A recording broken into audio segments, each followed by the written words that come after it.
Hello, Purple Rain Royalty, and welcome to our TLT game review key matchup show for our game against the Newcastle Knights. It's fourth versus versus us in 13th. It's Friday, the 5th of June at 6 p.m. and we are at home. Huge show. We're going to make it a quick one, but because I've literally just got home from work and Aaron needs to go to basketball. So he's not a dedicated fan, really, guys. Get in the comments and just have a go at him for choosing the priority of basketball instead of our podcast. How are you, mate? Good start. Get into the banter, Azar. Yeah. No. Look, I'm here. We'll still get 40 or 50 minutes out, but yeah, I do have basketball after this one tonight because it's a late game, and if we do it after that, it's too late for everyone. As we always like to do, and I know that we've had a few comments about it. One thing you've noticed, mate, tell us. I wrote here, we're 2 days into June, and I've noticed in the last 2 days that it's absolutely freezing here in Melbourne. So the winter has come and it's proper cold now. So I think we're going to see a few home games at Melbourne that are really cold, and teams are going to hate coming down here. It's gonna I don't know, it might suit us, it might not suit us, but I just think that the weather has officially changed down here. It can't be worse than going to Canberra, where it potentially snows and it's icy. Yeah, no, it won't be that bad, but I mean, I did see twos on my car this morning when I was going to the gym, so twos are pretty scary. The Gime. Aaron going to the Gime. It is cold, even up here. Look, I'm in Brisbane today. I've got long sleeve on. I'm still in my work gear. I've literally just come straight home from work to jump on. I got the vest on. Yeah, it is cold. One thing I've noticed is we are now 13th, so we're out of the bottom four. That's what I've noticed. Thank And God. and thank the Lord for that. But what a big game we've got this weekend against the fourth place Knights. But I'm very happy that we're not in the bottom four. Um, I I really want us to make finals, man. I really do. I really, really do. But if we don't make finals, I don't want to be anywhere near that bottom four. It's just Hmm. the shit that we'll get as Storm fans just for being in the bottom four is just something I just cannot be bothered dealing with. And I've noticed that that's it. It's a boring one today. I know you guys like some of my good ones, like the Al Pacino and all sorts. But yeah, I was in a rush thinking, what can I do on the ride home tonight? And that's what I've done. So let's get into it, eh? Let's go. So TLT, as I said, we play 6 p.m. Aaron, you're going there, aren't you?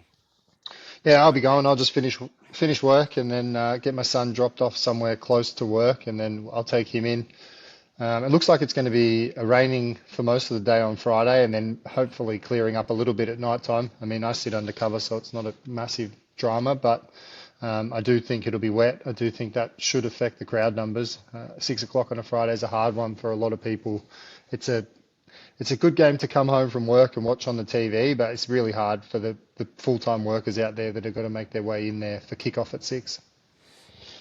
They'll make their way though. They will get there, and let's load this stadium up so that we can go and beat those Knights. All right, so I'll start with the Knights team. So a big out for them in Sandon Smith. That kills all my draft Supercoach teams. I'll have one thing I want to mention around Supercoach every podcast on a Tuesday, Aaron. But to start with, Sandon Smith out, and in comes Schiller and McCarthy, but they've just done a few sort of slides around. So the first at the fullback is Kalen Ponga, and he's the captain. On the wings, it's Dominic Young, and actually, why don't I just do this for everybody? Let's take a step back and make it more interesting for all those YouTubers. All right, so fullback Kalen Ponga, on the wings Dominic Young and Greg the Leg Marju, and in the centres it's Dane Gagai and Fletcher Hunt. Rounding out the halves, it's Fletcher Sharp and Dylan Brown. There is some serious running pace, which we'll talk about that later. In the props, it's Jacob Saifidi and Trey Mooney, with Phoenix Crossland at the hooker. In the edge back row, one of the most informed players at the moment in Dylan Lucas, and then Jermaine McEwen with Matt Croker at 13. And on the bench, it's Harrison Graham, Tyson Frizzell, Pasami Sulu, Thomas Kant, Cody Hopwood, and Francis Manu Leilua. For the Storm, I forced out in Nick Meaney. I think it's a 4 to 6 week calf injury. It's not looking great. So what that means is in comes Mania, and he is now officially starting. I know he came on for Nick Meaney in the game on the weekend. So Suafalongo at fullback with Warbrick and Leo as the wingers, and in the centres Howarth and Mania. I think they change that. I think Howarth will go next to Leo. Mania goes next to Warbrick, as they have been pretty much the last month or so. In the halves, it's Munster and Hughes. The forwards, we've got Stefano and King. Harry Grant at the 9. Cooper Clark comes in for... No, he started there on the weekend, didn't he? He was a late in 24-hour mail or something like that. And then Lasardi has been able to get up, which I got a message today saying that it's looking like he might be out. So just watch that with that ankle injury that he copped on the weekend, with Trent Liero rounding out lock. And then the bench is Trent Tolau, Alec McDonald, Jack Hetherington, Josiah Pahulu, Joe Chan, and STB. And just one thing I want to say is congratulations to Jack Hetherington for playing and coming on the weekend for his 100th game. Yeah, and he was great. He was great. I think he's earned his spot there on the bench this week, and I really hope that even if we do see some changes, I hope that he keeps his after his performance last week. Hopefully he gets more than 20 minutes as well. We could try and get 30 out of him and try and take some pressure off Kingy and Steph, who are being asked to do 60 plus every week at the moment. That's exactly right. And, I just wanted to give him a shout out because we didn't get to do it up until right on the game time. We put out a post, but we didn't shout him out last week because we didn't know whether he was playing or not. I think he came from right out of the reserves. But, mate, what's your initial thoughts on the team? We've got a couple of forced changes, a couple of things happening. What's your initial thoughts? Initial thoughts is I like the team. I think it's pretty good, and if we do go in that way, I'm reasonably happy. I don't think I would put Clarkey on the edge, but if Blore isn't all right and he doesn't come back from his HIA, I think it's probably our best option. We've seen it worked last week in a way. I mean, it's not his ideal position, but he got through some work there and looked all right defensively. So I don't mind it, but I do think that Blore will come back, and that will put Clarkey back into the rotation. And if Clarkey goes back into the rotation on the bench, then I think you've got to lose someone down there. And to be honest, it looks like Alec or Pahulu would be the person that would miss if that happens. And for me, it's a toss of a coin. I mean, everyone wants to see Pahulu get a game, and played actually really good in the twos in a big win last week. So that's what they were asking for, Pahulu to have a big game and really grab his jersey with both hands. I took his stats there from New South Wales Cup, and he had 42 minutes, he had 10 runs, 113 meters, 49 of them were post contact, 1 line break, 5 tackle breaks. He scored a try, but what I liked the best there is his average play of the ball speed was the fastest of the game. He played it at 2.66 seconds, which means he's actually winning contact, finding his feet and getting the hooker onto the ball. And last week, playing behind him, Gabriel Satrick ran for 198 metres at hooker. Now, if he can lay a platform for Gabriel Satrick to run for nearly 200 metres as a hooker, which is I've never seen a hooker run for 200 metres in a game. So either Satrick's had the game of his life, or the forwards did a really good job just to get the ball to him. So I think potentially there's a chance that Blore starts, Clark back to the edge, and maybe it is Alec that gets a rest this week. It is a bit interesting naming Blore off a HIA in the reserves, but maybe it didn't seem like it was that bad at the time, and now he's had a couple of weeks out and he's now named on the reserves. I suppose it just gives him a really last-minute chance to get up.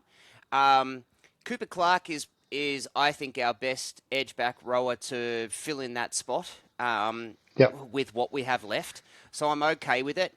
But it's a bit of that like robbing Peter to pay Paul kind of thing. Like, we put Cooper Clark in the edge, and what we do is we miss out on his punch through the middle, and that does hurt us.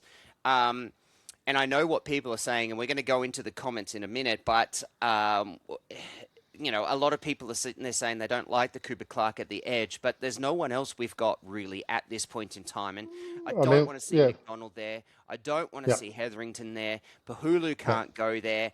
And I'm not off him, but I like Chan just coming off the bench, playing that 20, doing what he's got to do, be that like last kind of big utility guy that we need if we need him. I don't want to see him on the field like for 80 minutes anymore. So yeah, I like what we're getting off that. I know that we're missing his punch through the middle.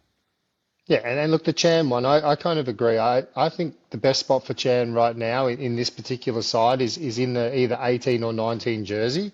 And that way, if we do get a centre injury or we do get a second row injury, he can come on there. And even if we get a middle that goes down, you can run him through the middle as well. So he does have a little bit of utility value, but as you said, I don't think we want to rely on him to play 80 minutes on an edge there. I think we can use our bench rotation and get Clarkey through there and get him back through the middle, maybe, move other people around. So I agree with you 100%. Unfortunately, we're tested for a bit of depth at the moment. Mania named at centre. How do you feel? Look, I thought he was reasonable last week. I thought he defended well and he held his own. So I don't mind it. I think there's definitely still possible options that could happen there. I mean, they've named STB on the bench and that wing over on that side with Moses is going to be Dom Young, and there's a fair bit of height there. So there's a potential chance that STB could go to the wing and Moses could come back in and Mania could drop out and he'd go back into the 18 or 19. It might happen. I think after last week, I'd be more inclined to just leave Moses there and let him have a crack at Dom Young because he looks much better on the wing. I just think less decisions for him on the wing defensively, and he can concentrate on his attack, which is proving to be such a weapon. And he did all right last week under the high ball as well. So yeah, and he's getting better. Yeah. I honestly though I think you cannot have Mania centre, Moses Leo winger. So that needs to swap. So the Mania Jack needs to swap around and run Will Warbrick and Mania. And then Howarth and Leo, and then that will Jack Howarth will help to negate the Dom Young Dan Gagai combination that they've got out there. Without Bradman Best, the Knights, this is a juicy matchup there on both sides and both edges, but that's how I think they will change that. They've been doing that every week. Jack swaps to the other side, so I reckon that's it. That's about all for TLT, yeah. Yeah, I think so. I think obviously they've named Keegs there, but I think Keegs has just been named in the 20 there. I think he'll drop out. I can't see there being an issue with the halves, so hopefully not anyway, because we do need both of them to step up again. So just to confirm, we think it's about a 4 to 6 week injury for Nick Meaney. Yeah, I heard close to 4. Yeah. Yep. And then what that means is, I'm assuming Sua's going to kick. Yeah, I think so too. And I had this chat with my mate today. I know he missed one kick that he should have kicked on the weekend, but he did okay, and he missed one hard one and missed one easy one. But I actually don't want Harry Grant having to kick. That's not what we want Harry doing. We don't want him to have to worry about that. We want him to lead the team and do his job. Whereas I think Sua's a better option personally. Agreed. And then there was a lot of talk around Big X Xavier Coates getting named this week. Aaron, there's a bit of a talking point there. Yeah, I mean, we've seen lots of posts, and we even made a post this morning just because there was a fair bit of rumour floating around that he might come back. And from the start of the year, they said round 10, and then we heard there was a bit of a setback there with maybe not he hurt himself, but just like he was a bit further behind than they expected him to be. And they said from the start, if he's not ready, they're not going to risk him because he's too important to this football club. And I mean, just because we've started poorly doesn't mean we need to rush him back and put him in under that pressure. So the fact that we've got a bye after this game gives him another 2 full weeks. So even if he was close now, in 2 full weeks, you should see him back to 100%. And the other positive is he doesn't play a game before they select for Origin 2 because we as a Storm fan, selfish me, I don't even want Billy looking at him. Unfortunately, he hasn't played a game for us all year. I know he's that good, and I know he walks into that Queensland side if he is playing good footy, but just in this particular situation, I hope Billy and Bellamy are on the same path that, we need X right for us. And if it means he plays game 3 for Queensland when Queensland say it is a decider there and they need something there, potentially he can play game 3 and I would be happy with that. But if he got picked for game 2, I'd be fucking filthy. Well, it's what are we, round 14? It's the major bye next week, so he's not going to get picked for game two. Correct. He potentially comes in for 16. He'll play 16 and 17. 18's the main bye, which means he potentially has two games. If he Two goes and games, yeah. brains it over those two games, if he goes and brains it over those two games, it'll be a hard, especially if the game is on the line still and the Correct. Maroons go If it's down a to dead Melbourne and rubber, win. If it's if a it's a dead dead rubber, I rubber, doubt it. Yeah, but I yeah, think I agree. if it's a legit game, and he goes and brains it over those 2 weeks, he's a serious chance. And to be fair, like I understand what you're saying, but I'm also a Maroons fan, and if I want to win that series, so if he's in form and fit and firing, and he plays two really good games, he does it and deserves that spot, and goes and brains it for the Maroons and wins the series. I'm a happy man either way. So. Hey, I'm happy with him playing game three. If he gets a couple of games under his belt first, I'm definitely happy with that. Like I don't, I just want to jump in there. I just think that this week, if he did get picked this week and he come back early, and then it was one game before Origin, I wouldn't have sat well with me. I know he walks into the side, as I said, but it just wouldn't have felt right, just in case something happens. And fair call. Let's go into some key matchups because there are some juicy, juicy matchups this game. Across the park, this game's going to be wild. I'm so excited for it. I think it's going to be a fantastic game. Hopefully the weather holds out and it keeps for a dry track as best as possible.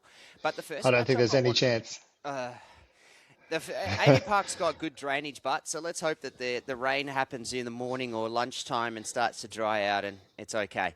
Um, the first matchup I want to talk about, I think, is enormous for this week, and it's Fletcher Sharp and Dylan Brown, both renowned for speed and their run game, and Fletcher Sharp's run game is just wildly good. And he's starting to look like he's in form coming back from his knee injury that he had at the start of the year, that he got in Vegas. Dylan Brown now back from injury as well and is really running this team against the chaotic Munster, but has reined it in. He's chaotic, but has just been like it's like calculated chaos. And Hughes, who's just starting to find some form. So what a this is going to be an amazing matchup of the halves. It's two very different halves combinations, but two very important ones for both teams. Yeah, I wrote notes there that Dylan Brown is when he's had to wear the seven and lead a team around in the past, people have questioned his ability to do that. And when he has to do it at the nights when Moses was out, he really, I don't know, Eels. went to water. Sorry, yeah, the Eels. He went to water there when he had the seven on his back, and like last week we seen it. He's stepping up this year. He's starting to shake that little stigma around the way he plays when the big names aren't there around him. So, I think the move to the Knights has been great for Brown, and I think it's dangerous there. But the scary part for me is Fletcher Sharp with coming in and getting another shot in the halves. Last time we seen it, I think he scored two tries and then went off injured in that game when he last got put in there. That was the first game at Vegas. He's played a couple of games at 5'8". He's been a bit of a in and out. He's floated throughout to the left centre, come back into the 5'8". To be fair, ignore what his stats have been this year because he missed out on I think it was an MCL, and it takes a bit of time for a guy like him who just relies so much on his legs and his speed and his agility. It's taken some time, and word is that he's getting back to that sort of 100% range. So, Hmm. have a look at him for your Supercoach teams. Not this week because there's a bye next week, but 16. But um, I got two Supercoach runs in there, Aaron. I'm doing well. But he is just starting to find his form. He's starting to find his run. He could light us up if we're not careful. Yeah, no, I'm more worried about him than I am about Brown. I think we can get to Brown. I think we can really limit his impact and just focus on him. But I think the way Sharp plays footy is he's very evasive and he's very nimble and he skips away from people. So I think he's a bit more harder to man up on, a bit what's the word I'm trying to say? You can't get a good read on how he's going to play, where I think you can get a better read on what you expect from Dylan Brown to play. So yeah, I probably am a little bit more worried about Sharp than I am about Brown. Either way, that's going to be a fantastic matchup that I'm very keen to see. I think we've been blessed a little bit with Sandon Smith. Dylan Brown looks better when he's got a game managing half partner. So, and Hmm. that helps Dylan Brown a lot. So, Sandon Smith out forces Sharp to be the starting six, which I think is better for us and our ability Hmm. to manage him because we know what's going to happen. But either way, it's a juicy matchup, and I'm very keen to see that. Next on the list, I've got as a key matchup is the battle of the fullbacks, the battle of the Dally M winner in Kalen Ponga and Origin winner versus Sua, the upcoming guy who's I think going to win a Dally M at some point in his career because he's a freak. Statistically, they're actually quite aligned. Funny enough, for someone, Kalen Ponga's only played half the year and Sua's played every game. I mean, I think Ponga's only scored one try for the year, where you've got someone like Sua who's scored 12. 12.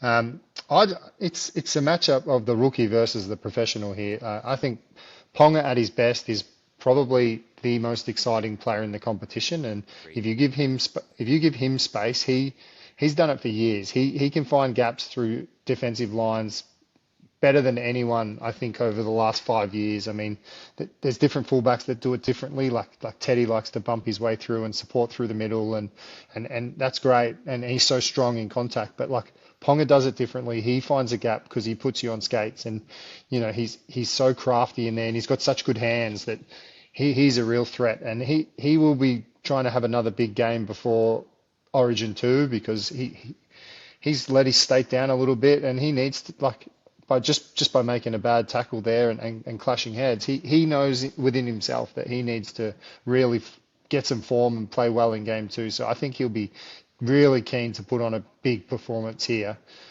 And then on the other side, well, Sua's played great every game for the last 5 weeks. So hopefully he just continues what he's doing. And last week, as we talked about on Sunday, he didn't try and force his hand. He wasn't going out there hogging the ball or not looking for anyone else. He was just doing what he needed to do and still ran for 320 plus meters. So I really like that. Sua's settling into his role, and he doesn't think he needs to do everything. We said in the opening rounds that it was all just Sua or nothing, and now it feels like the Storm are starting to really understand how we can use him better and use him properly. Like, he's still getting value out of him. Like last week was his best game of the year, and he didn't score a try. So that's really pleasing. Um, Kalen Pong is a try scorer. He hasn't really needed to do much this year in terms of try scoring because the Knights have just been putting on scores and have been doing. The difference between what Kalen Ponga is doing and Sua is that Kalen Ponga has 6 try assists in his 6 games and Sua has 5 in his 13 games. Ponga is just dangerous with ball in hand. And if you don't defend him well, he runs through you and will get a try. And if you do defend him well, he's so good with his side step. He's got one of the best right to left steps I've seen. Like it's wild how good he is going to his left side. Um, he's got the beautiful finish passes and quick passes and quick balls that he can get out to his winger like Greg Marju and the like to absolutely dominate you. So it's just got to be very mindful. Now, so how do you stop Kalen Ponga in that run, Aaron? Well, I think it's somehow you've got to stop their back three altogether because all three of them they work in tandem and they're very good at it. They Dom Young, Greg Marzu, and Kalen Ponga they make about 40% of the Knights meters every single week. I just went through the stats for the last 5 weeks, and I mean their back three just like it's like close to 40% or 37, 40, 37 and 33% of the total run meters have just come from three blokes. So, I mean, I know it's easy to say, but if we can camp them down their end and we can really play the field position battle, that'll eliminate a lot of the early ball and easy meters they can make there. So line speed, I think, will be key. I think pressure on the kicker will be key. And I think, especially in the wet, if it's slippery, I think kicking the ball out to Dom Young and hopefully he has a shocker because he's another one that has hands like his errors are no good. Like he if he drops one, he goes horribly. He's just one of those players that's a real momentum kind of player. So hopefully we can get at him early and trap him in his end, and then if we can get on top of him, I think that eliminates one threat, and then hopefully, we can go from there.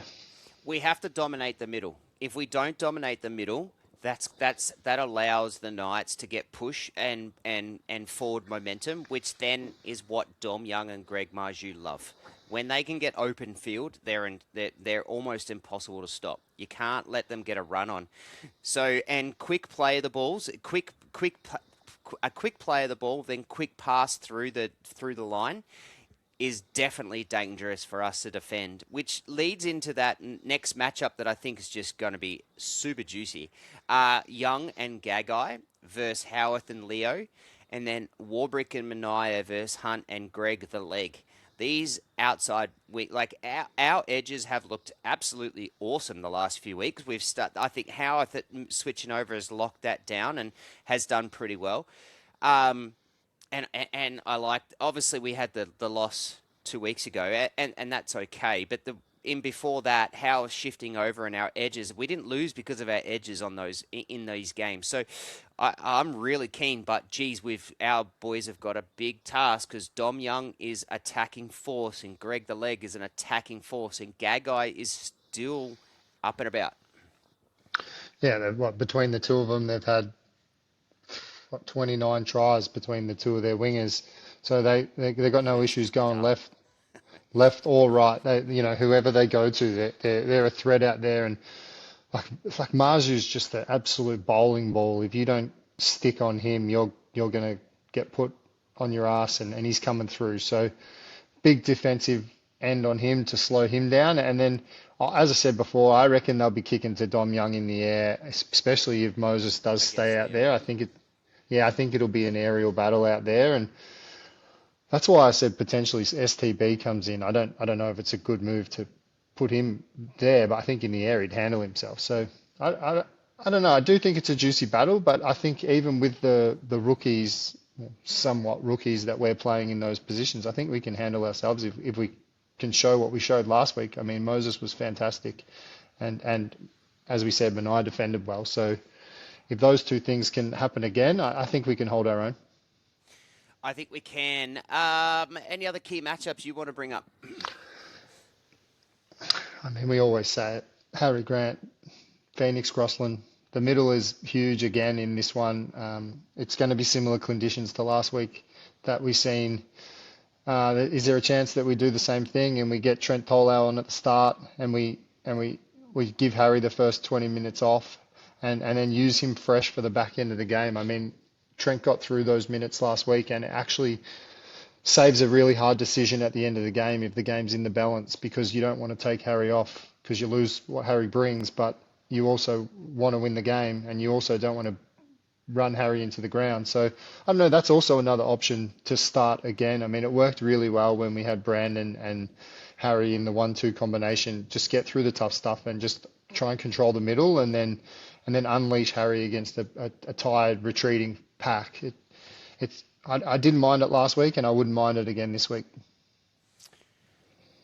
Do you like that substitution though? Like, do you like that interchange? I just don't like Harry playing 80, and I don't like when it's the game's in the, like, don't get me wrong, he can do it, but when the game's in the balance, say it's 20 all and there's 10 minutes to go and Harry's gassed, you can't get a rest for him then. Like, if you But do, it's. Harry is an 80-minute hooker though. He has been for years now. I mean, not really, to be honest. When he played 2 full seasons with Brandon. Brandon won a Dally M playing there for 20 minutes a game in front of him. Did that for 2 full years. Then 1 year in the middle, he's played. I think he can be an 80-minute hooker. I just don't know.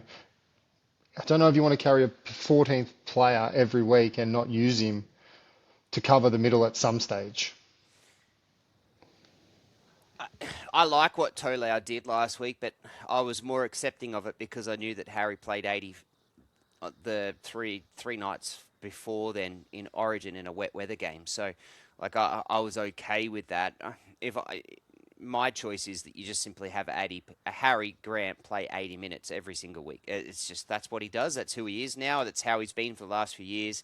It's just what he does. He is an 80-minute hooker and he's a gun at it. Like you think the amount of moments that he's won us games in the last few minutes, like last year against Penrith when he did that dummy pass right at the end and won the game. Like it's just that's Harry. That's what we have come to accustom with. That's what he I does. definitely want him on at the end of the game, and that's more my point. You know, if we can get rest into him early, I'd prefer it early than late. That's for sure. I see what you're saying, but I also don't really want to use that as an interchange. Like interchanges at this point in time, with the way the game's played and the speed of it, are vital. So do you think that makes carrying Tolau at 14 almost just he's only there for replacing the halves if there's an injury? Is that more the angle that they're taking? That's my view. Yep. Yeah, no, it's fair. Fair point. Why? What's yours? No, I actually agree. If you're going to carry him there and Harry is going to play 80, you do need someone to cover the halves, and we don't have that anywhere else in the squad. So yeah, he's there to cover the halves and potentially cover Harry if there's an injury. And as you said, if Harry can get through 80 and he's looking good and not gassed, well, all the better for us. Absolutely. Okay, so how do we win this game, Aaron? Talk to us about our blueprint. Craig Bellamy, Aaron Bellamy. Actually, that's funny that I said that. But tell us, how do we win this game? Yeah, I think it's about ball control. It's going to be wet. It's going to be slippery. If we complete 80 plus, we give ourselves a chance to win, and we play in the right end of the field. We give ourselves a good possession battle. I mean, Knights had 45% of the ball last week against the Eels and still managed to get up and win, and that's because they're dangerous, because they can still score points easily. I mean, they don't need a lot of ball to score points. They've got a lot of attack. So um, credit to Holbrook for they're doing good things out there. He's Unreal things. yeah. So credit there to where they've got to. I mean, they've got lots of young talent, Hunt and Sharp. They're just young, and they're just exciting, and they're using them well, and bringing Dylan Brown in. Everyone questioned, the value of the money side of the deal, and yeah, it's absolutely bonkers. Like it's stupid that you'd give him 10 years, but he's come in and he's really steadied the ship, and they are being able to use Ponga as that extra half that plays fullback, but then when the ball comes into good play, he gets so involved and he's on the ball, and he's just another option to run and to control the game because he's got such good hands. So I think we can win. It's about holding the ball. It's about not giving them any piggybacks because we want to keep them down the back end. It's about line speed, and it's about selecting our moments. We don't want to force our hand. We don't want to give ourselves errors that we don't need to. We just need to stay in the grind, and I think if we can do that, yeah, we can win because our team's just like the Knights, we've got heaps of points in us. We've got lots of attack. There's so many options. We've got a much better pack than they have. One thing the Knights have been able to deal with this year is their pack not being super big, or, getting big meters that they're used to getting, like off Leo Thompson that they lost, and Cy Feedy boys and the like. The one thing that I think for us that I think is really important going into this game is our pack just absolutely has to dominate and really get forward, and that will then help the fact that last week one of the big reasons why we won that game is because we protected the pill, right? So we only had 9 errors. We gave away 4 penalties. So it's that we have to do the same thing. We know that if we give away errors, we just can't defend it. It's as simple as that. And if we give up penalties and let them get the kick up the field and get field position, we can't defend it. It's that's the stats that have shown this year for us. We need to also do the next other thing. And funny enough, that this is all defensive. 91% tackle efficiency. We need to be above 90% for our tackle efficiency for us to have any run, particularly against this team that is the opposite, the polar opposite to the Roosters. This team just wants to absolutely run the absolute crap out of you and get up and down with their speed. And if we don't hold their tackles, it's all they need is a missed tackle and that one extra step, and boom, they're gone. It's as simple as that. And we have to hold the peel and then hold the The- tackles. yeah, they play a lot of shape. I mean, they've got so many options for passing. They play a lot of shape, and you know, we in times this year we've struggled against a bit of shape. We our edges aren't moving very well laterally earlier in the year, and in the last few weeks we've started to see a lot more scramble, and we've started to see a lot more holes getting plugged there. So it will be interesting to see how we go against the Knights, who are playing good footy. I mean, I wrote here they've lost what 4 games for the year. One was against Penrith. Penrith absolutely kicked the shit out of them. They couldn't get out of their own end. They didn't have Ponga that game, but yeah, Penrith absolutely kicked the shit out of them just like they did for us. Same game plan, quick line speed, trap them in the corners, and they couldn't get out. It was an ugly game, that one. But the other games they've been lost are the Roosters when they were flying. They only lost by 14 points. West Tigers beat them when they were right up and about before they started dropping off. And the Warriors beat them. So 4 losses they've had are reasonable losses. And then, to have 8 wins, I wrote the last 5 weeks for the Knights. I mean, they're coming against us now, but the last 5 weeks have been the Eels, where they got lucky there.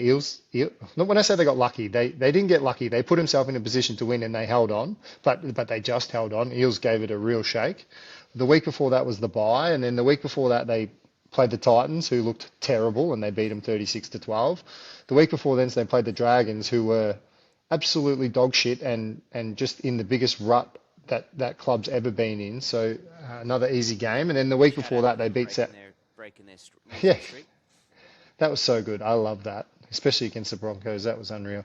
And then the week before that was South. So it's been 4 weeks since they've had a challenge. And I'm not saying we're a challenge because look where we're sitting on the ladder. But I really think after last week's win, there's going to be a bit of a different feel coming into it for the Storm this week. Plus we've got, all the big dogs are in. This game means heaps. We all know it. So I think this could be a challenge for the Knights, and it's another statement game for us. So it's good. Enormous statement game for us going into the bye. I think if a win Huge. here just really makes the rest of this year so much easier to navigate. There are 2 teams here that are very similar in stats. Both teams have scored, we've scored 314, they've scored 330. Conceded 318 for us, they're 306. We're both completing 79% for us, 77% for them, and we're both at 87% tackle efficiency.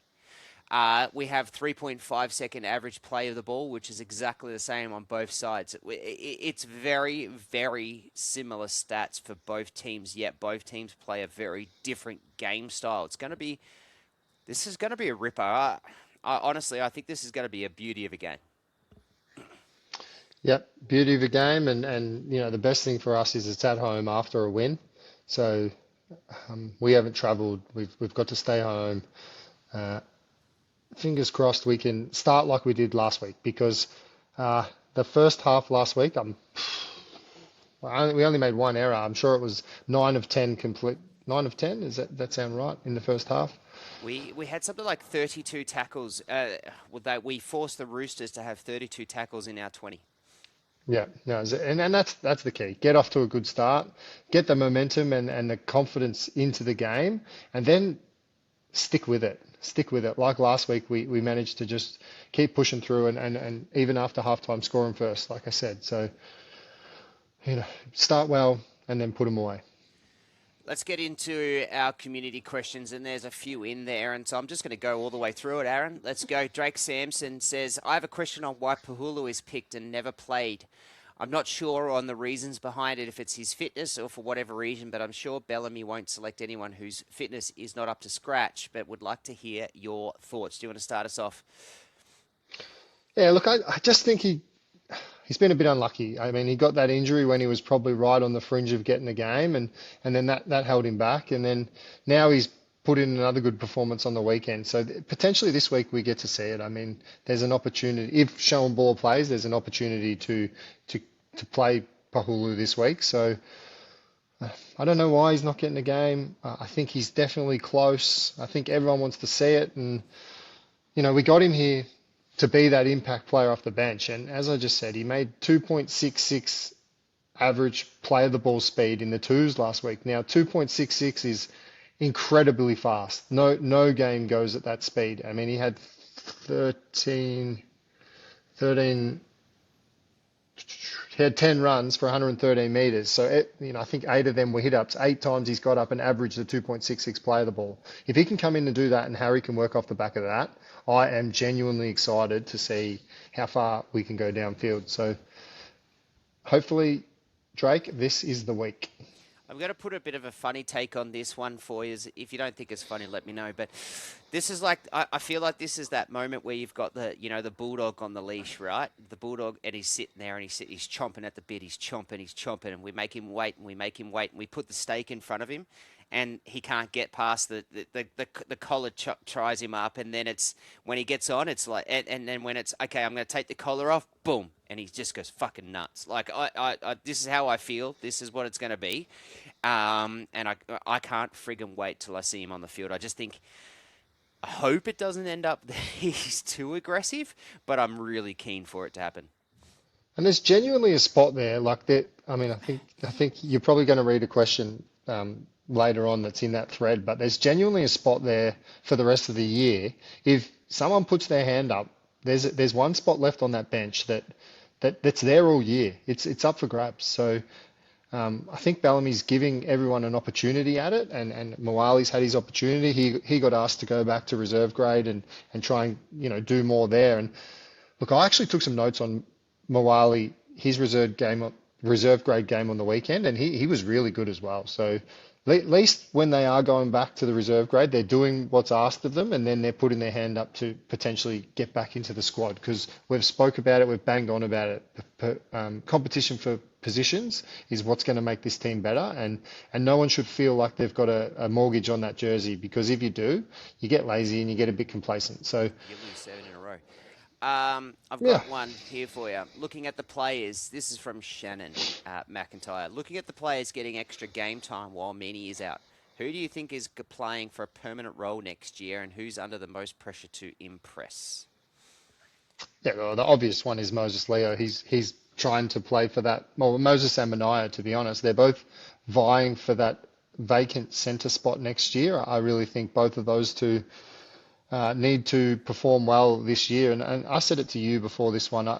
Do you move Moses into the centres now and replace the wing just because next year Where he's going to be next year? that percent that yeah, and I only asked it just because no, I agree. He's been better on the wing, and the less decisions he's making at the moment, it looks better. But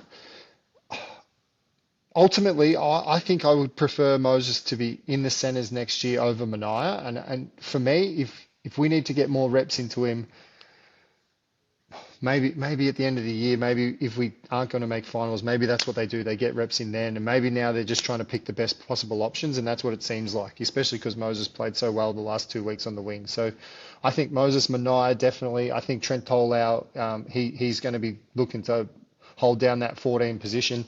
And then the other one is Gabriel Satrick. As I said, he made 198 metres from hooker in the reserves this week. So he's another one who could quite easily fill the void there and play in the 14, especially with a 6-man bench. You can carry a half on the bench. Like one of these young halves can come up. We just put a post up today about the kid who will be the Queensland captain in the under-19s. He's signed for the next 3 years to potentially replace Husey, and we've got good kids there. So you can put him in the 18th and 19th jersey and don't even have to play him, but we can cover the hooker role in different ways. So Tolau and Satrick, they'd be fighting for a spot, and Mania and Moses, they're the biggest ones for me. Well, let's unpack this quickly. So we'll have Xavier Coates there next year, coming back. Well, hopefully he comes back from here. Warbrick leaves to go play for the Wars. Jermaine Asako is coming in. So the lockdown is that so simply locked in our wingers are Xavier Coates and Jermaine Asako. That's not changing. Now it's got to be And those back three. centers. And yeah, back three's a lock for next year, guaranteed. And so that's our centers, right? So, sorry, that's our wingers. Now our centers. Jack Howarth will be a centre there. So Yep. it's whichever side, it doesn't matter. I would prefer that he goes next to Coates. I love that matchup with the way that they played last year. So, but the way that they've been playing. But I think he'll go next to Asako because one thing is Jermaine Asako hasn't got is he's not got the best defence. It's not bad, but he's not got the best defence. So Jack Howarth can manage that. So then it's that centre. Now we've got Oren Keeley coming in, but he's a lock edge back rower, so he's not going to go into the centres. And I don't know if we've got anyone else. Hopefully Eli Katoa comes back, so that might push. Well, what happens with Bloor and Lasardi? I don't think either of them are centres. So there's a few matchups for next year. So I truly think that this is. I think this is Moses Leo's spot in the centres, but I don't like it. To be fair. Yeah, like right now, as we've been saying it, right now, no, he doesn't look comfortable in the centres, but that's why I say we need to get more reps into him because ideally that's if we're going to play him, that's where he needs to find his home. From Jai Rorna Smith says, we must win this week. By next week, and then another home game with Coates back, Wishy and potentially Peel all returning. Peel isn't making this team, unfortunately, unless there's injuries, he's not coming back. But Wishy will come into that 14 spot. Hopefully we can go back-to-back this week and then go on a run. I think we've covered that pretty well. Aaron, I agree. This is a massive game for the rest of our year. Yeah, the next 3 weeks are huge. The bye's great. We would have broken down this season into 3 chunks. One would have been pre-origin, one would have been the middle origin period, and then one would be post-origin period. And we've had to get through 15 rounds before we've been given a bye, whereas other teams have had 2 byes. And like if you look on the ladder, Beautiful stats out yesterday. if you look on the ladder, and I mean, it's okay. I get it. We haven't been going good, but if you look on the ladder, we've had one less win than West Tigers, and I mean, people are talking like West Tigers have had a great year. So we, it's been a long slog to get to here, and we've been crippled by injuries on the way to getting here. So get a win tomorrow. Friday. Get that under the belt, and then get the bye and take the 2 points from that, and then come back and play the Raiders at home with X and Wishy back, and get that win there, and then we're just one game before the end of Origin, and it's huge. If we can get one more win there and then a bye, we go into the post-Origin part of the season with some real confidence, some real continuous team environment. Like as long as we don't get any injuries, but it's a huge part of the year for us. This. You go see once we finish that 19. So we come into 19 after the major bye in 18, which is off Origin against Titans. Then we play the Roosters again. Then we got the Rabbits. Then we got the Bulldogs. Then we got the Eagles. Then we have our 24 bye. Then we got Panthers, Broncos, and Sharks. We have a Yeah, the run very home's hard. run. It's not a great run. So we need to snatch games like this one. It's important. Next on Oh, they on all the are. game. Next on the comments is Joey Allen. I don't like Clark in the second row, but he does like that it's a strong lineup. We asked what it is that he doesn't like, and he said he likes what he does as a middle forward. Also, the impact he brings off the bench. He does perform well in the second row. I get it, but and we said it earlier. But is there anything else you want to add to that? Nah, I think everyone will agree that we don't want to use him in the second row, but it's just a matter of yeah, we have to. And I don't think you're going to carry and I don't know. I don't think we're going to carry someone else in their 17 at the moment when you can just put Clarkey there and rotate through there as well. So I don't know. Agreed. It What's is what happening it to is. Stan? It is what it is. No, Joey no, Lewis I has don't think asked. I don't think anything's happened to him. I just think at the moment he's just coming through the grades. He's in New South Wales Cup, and look, his performances have been good there. But this is another one of those ones. If we don't have to rush the kids, we just give them a taste, and then we we just get them to a point where when they're ready to play first grade, we give them their opportunity. And I know we've had to force it on a few people this year, and we've given out jerseys that we probably wouldn't have, but usually we're not this struggling with injuries and depth. So nothing against Stan, nothing at all. But I just think that at the moment he's probably just a little bit down the pecking order, down the chain. Last question, because this covers about three other people's questions. One from Donna, one from another. Not going to say that one. And Drake has said, I have another question, Drake says. I don't want to sound like a Trent basher, but is he really our best option at 13? Do you think someone like Hetherington can slot into that position and be a ball-playing lock? I really think we struggle making meters on kick returns unless Sewer makes line breaks. I really don't see us making meters with Liero and King as our starting forwards. Yeah, look, for me, yes, I do think Trent's our best option at lock, and I do think that Hetherington will cover the lock this week for sure. He'll do it like he did last week. He'll come in, he'll play 20 odd minutes, 25 minutes, hope maybe 30 minutes if he performs like last week. They might give him a chance to play some more, but I personally don't think we want Trent making like.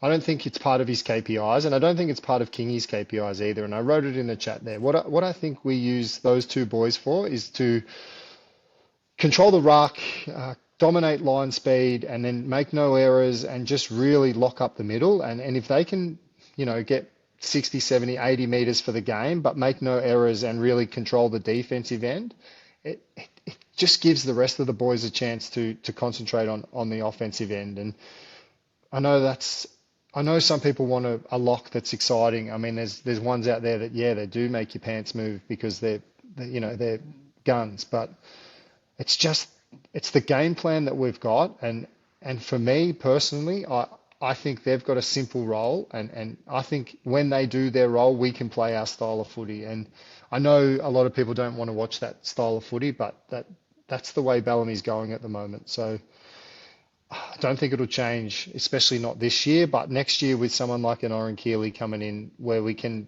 go that faster middle and we can play a different style. Maybe then we do see some changes there where we try a different style of football. I've been on record already, and I've said it a few times, and I'm going to say it again. Trent Liero is the Melbourne Storm's best 13 that we have on our list. There's no doubt in my mind. Yes, Trent does dumb things. Yes, Trent does silly things. But sometimes you just have to give and take some of the things that he does to what he does provide. And I think you summed it up pretty well. And you've sold me on this, because I wasn't really into this until the last few days, around the fact that is probably Craig Bellamy's role that he sets for him. I think Craig Bellamy's very methodical, right? He tells people he has his game plan. You follow your game plan. If you don't, he gets pissed off, and that's when he's in the back of the box. But he also tells you all what your role is, and he goes, this is what it is. And I think that's what he's renowned for, and that's what he does, and he holds you accountable to that. And I think Trent does that really well.